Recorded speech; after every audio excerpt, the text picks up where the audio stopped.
Coming up on its 55th year, the Ontario Human Rights Commission has a new boss.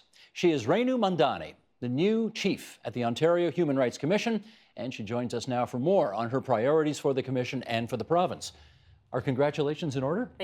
I guess so. Thank you. I think so. Okay. Why did you want this job?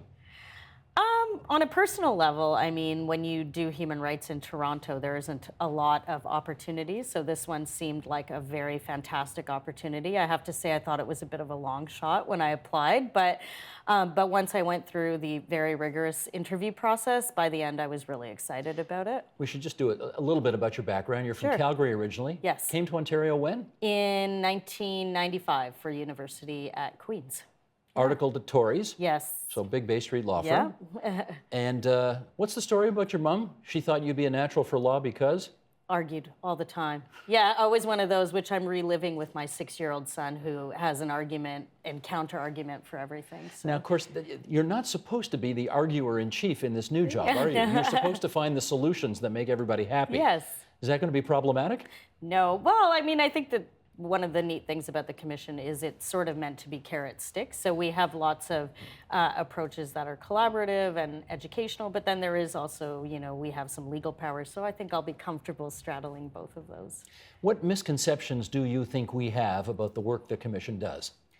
I think the biggest misconception is that people don't actually know what the Commission does. So a lot of people feel the system changed in 2008. So prior to that, the Commission was almost a gatekeeper to the complaints process. Now the complaints process is entirely separate. So it's a direct access tribunal where you can go and make your human rights complaint. We should just explain that because it used to be all one thing. Now there's the Human Rights Tribunal and the Human Rights Commission. And the Human Rights Legal Support Center. So it's a tripartite system. The tribunal, as you can imagine, it resolves disputes. The support center actually provides legal support to complainants trying to access that system. And the Commission was kept as a residual body to deal with persistent systemic discrimination. So our mandate is to look at the big problems and come up with the solutions. And I think what's recognized is that individual complaints often won't get at the kind of persistent systemic discrimination that we see, for example, in relation to indigenous people or racialized communities, and that you need a body who has different sorts of powers that's not all just legal to deal with that kind of thing. So let's be clear, if somebody gets fired from their job at a corner store and they think it's because of the color of their skin or their sexual orientation, they don't call you. No. But on the other hand, if a group in society believes that carding is wrong, then they should call you. Yeah, because you can imagine for that kind of issue, for one individual young black man to access the tribunal, you might not see the kind of systemic nature of that problem. And so the Commission's really there to say, actually, this isn't just about, you know, this person's problem. It's actually about a systemic issue in our society. We were just checking this before we went on, but it was Premier Leslie Frost's government 55 years ago that set this thing up. Yeah. 5.5 decades since, how do you see the human rights landscape as having changed in, you know, what in history is the blink of an eye, but obviously if you lived here, it's much of a lifetime. I mean, very significantly. When the Commission was set up, it was the first human rights body in the country. It was, you know, pre-charter, any other tribunals or statutory human rights bodies, so it was the very first. It really was meant to deal with race and religion, so, you know, those were the pressing issues, and a lot of direct discrimination. So, you know, it was quite open discrimination. I think where we're at now is, one, we have now 17 grounds covered under the code, the most recent being gender identity, gender expression. So first, we've seen an evolution in what rights are being protected, but also I think the kinds of issues we're dealing with now are much more complex. They aren't, you know, people being openly racist. They're kind of usually systemic. They're about systemic barriers. They're also about competing rights. So when one person's rights sort of conflict with another person's, and how do you deal with those? And a lot of people would say, you know, why do we still need a human rights system? There isn't the kind of open discrimination we had in 1955. How do you respond to that? But I actually think that that's why we need a Human Rights Commission, because things have changed. And the issues are so much more complex that you actually do need an expert body that can really think about the issues deeply and provide advice, because some of the issues are so complicated that it's really difficult to expect an individual employer or even a government to understand how to do this nuanced balancing. That gets to my next question, which is you say you can provide advice. Okay, great. Everybody loves advice. Yeah. We don't always like taking advice. Do we have to take your advice when you offer it? Well, it depends on the context. So no, like we're not. I guess I mean if you decide that carding is wrong, let's say, Yeah. and you tell the government this is wrong, it's against the Human Rights Code, Yeah. and you should do something about it. Are they legislatively allowed to say thanks, but we're not interested? Yeah, so they are, but then that's why we sort of have these other legal powers, which I think are sort of the carrot stick. It's that we're working with government to say, carding's wrong. We want to work with you to fulfill your obligations under the Human Rights Code. But if they don't, they always know we have the power to then turn around and say, you know what, this isn't adequate and we're going to bring you before the Human Rights Tribunal. So I think the way we can have compliance is because we have some legal powers that actually have teeth. So you can coerce at the end of the day to make change happen? Yes. Am I hearing that right? Yes. Okay. And if they don't, I mean, this is the thing. What powers do you have to enforce your rulings? Well, so what's great about the new system is it's not actually our ruling. We would be appearing before the Human Rights Tribunal of Ontario. We would be the complainant, and the government or whoever would be the respondent. And, just like any other tribunal finding, those are binding decisions. Gotcha. Yeah. Okay. Don't have to tell you, Truth and Reconciliation Commission has been huge on the human rights agenda of this country ever since the report came out this year. Last year, I guess. Yeah. What inroads do you think you are making with Indigenous communities right now? I'm hoping to make a lot, actually. The Indigenous community historically has not really used the human rights system. They haven't seen it as a system that is accessible for them. We are going to make a commitment to looking into child welfare and the way Indigenous children are treated in the child welfare system. We also just released a policy on discrimination based on creed or religion, and we included a whole section based on Indigenous spirituality and how to accommodate Indigenous spirituality. And the last thing I would say is I think I just need to be out meeting with Indigenous communities, and I'm already trying to do that. And we're going to be embarking on a strategic planning kind of session that I want to be very outward looking. And one of the key groups I want to consult is Indigenous communities to say to them, what do you want from the commission? What if they want nothing because they see you as a creature of a province, and they, of course, believe in, many of them, nation-to-nation relationships as it relates to governing? Well, I think that's where I've reached out to both Premier Wynn's office and to Ministers Bennett and Rabel to offer the commission as available to government as well in terms of bridging those relationships. So I totally think that that's something we could hear. There's a lot of skepticism about government from Indigenous communities, and rightfully so. But I think we can still sort of maybe play a role within government even to bring those issues to the fore.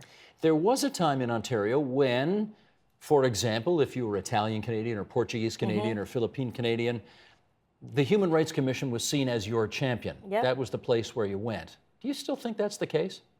I think that in 2008, when the system changed, our role became a little separated from the public. But I'd like to bring back that accessibility so that people feel that the commission obviously can't deal with these individual complaints, but that we are the place to deal with systemic racism and systemic discrimination that still really exists in relation to many communities. Well, I haven't asked you this directly yet, so let me. What's your position on carding? So we've actually taken quite a strong public position against carding, and actually, as you know, the minister has unveiled new proposed regulations. We've met with the minister. Community Safety Minister. Yes, Minister Naqvi. And we've met with him directly to express some of our concerns about the scope of the regulation. And we are actually working in coalition with a bunch of community groups. And basically, we believe that even the regulations, though they are a positive step for sure, will not end arbitrary police stops, and that's primarily because they don't cover investigation of current offense. So if a police officer is actually investigating an offense, the regulations don't cover them. So they can then use that as a pretext to stop every person who matches a vague description like young black man in a hoodie. So the province has come out with this regulation that police services are supposed to adhere to. Yes. And you're concerned that this regulation is not strict enough. Exactly. It still allows for violation of civil rights. And it's a draft regulation, so we're still working with the minister to kind of put forward our what we think needs to happen for it to end arbitrary and discriminatory police stops. But you know, we'll see how that all plays out. I think, you know, the police say that it goes too far. We say it doesn't go far enough. So we'll see how that all shakes out. You've talked about wanting to have improved relationships with indigenous communities, ethnic communities, governments, government agencies. How about the police? You want to get along with the police? We do. So we've actually had, since 2008, we had an initiative where we worked quite closely with the Toronto Police Service to kind of improve their racial profiling and other discrimination that was systemic. We ended that partnership after it didn't sort of yield the kinds of results that we had hoped.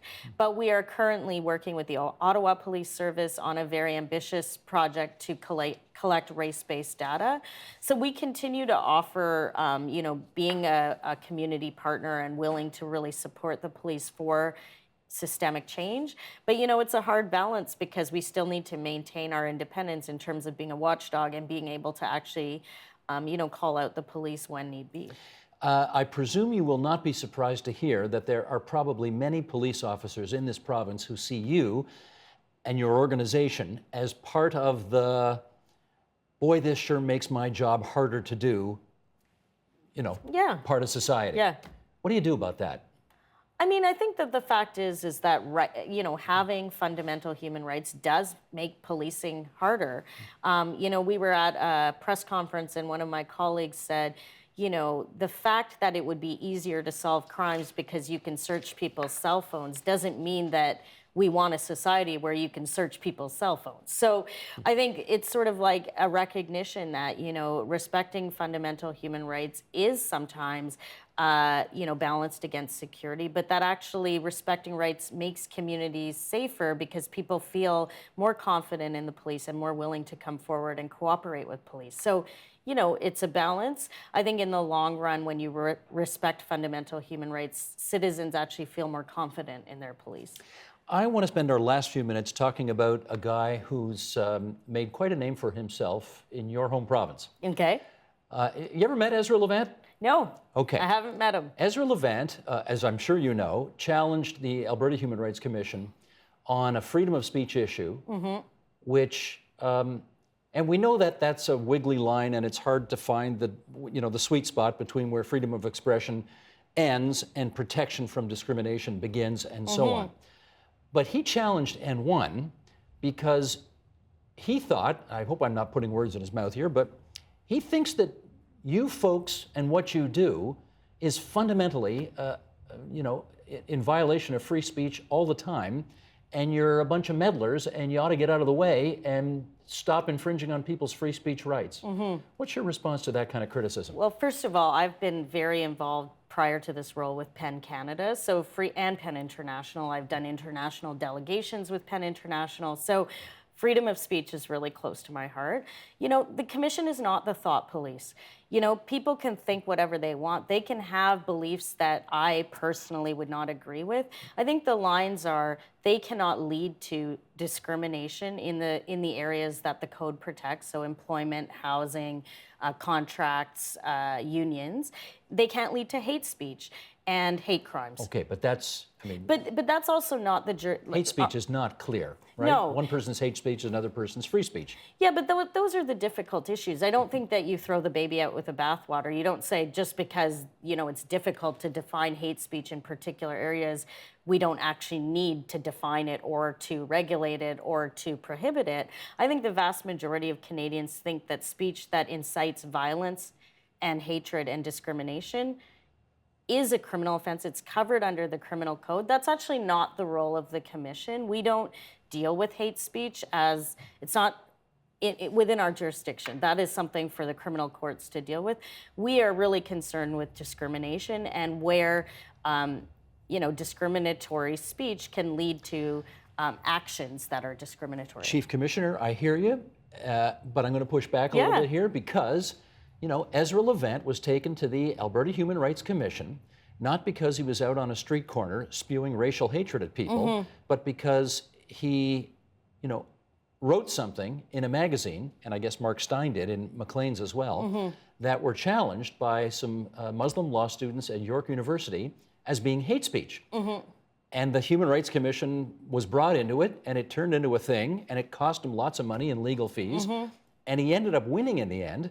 But there you go. I mean, this is problematic, is it not? You do have to watch out that you don't overstep, don't you? Yeah, I think we always have to watch out that we overstep. But I kind of think there's a natural order in the world, and Ezra Levant is maybe the check on us going too far, and we're the check on Ezra Levant going too far. And I think that you need both of those things. You need the person who's going to say, hey, this is free speech, and you need the person to say, actually, we believe it's hate speech. And just because one or the other wins on, in a particular case doesn't mean we don't need that protection and that check and balance. So I kind of think that there's a natural kind of place in the world for these two institutions, one, Ezra Levant almost being an institution unto himself, and then the commission. And, we are going to not agree on everything, but that doesn't mean that the commission doesn't have commissions don't have an important voice and a check on, what could be hate speech.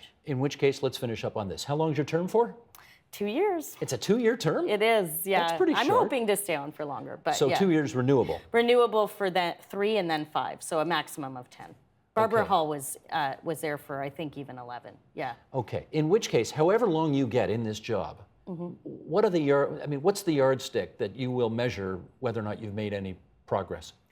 I really want to get to a place where the commission, one, has a really solid strategic plan, that it sees itself as a service organization, that we actually serve the public, and also that we get to a place where we can measure our impact, so that we have goals that are measurable, and at the end we can say that we achieved them.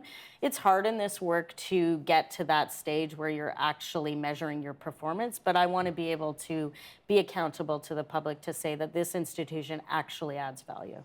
Remember that TV show, The Commish? Yes. You don't look much like that guy. No, my husband, when I got the job, sent me, a photo of this white old man, hands and pretty big belly. Yeah, and he said, should we start calling you the Commish? So, yeah, not yet. Not yet. Not yet. We'll see.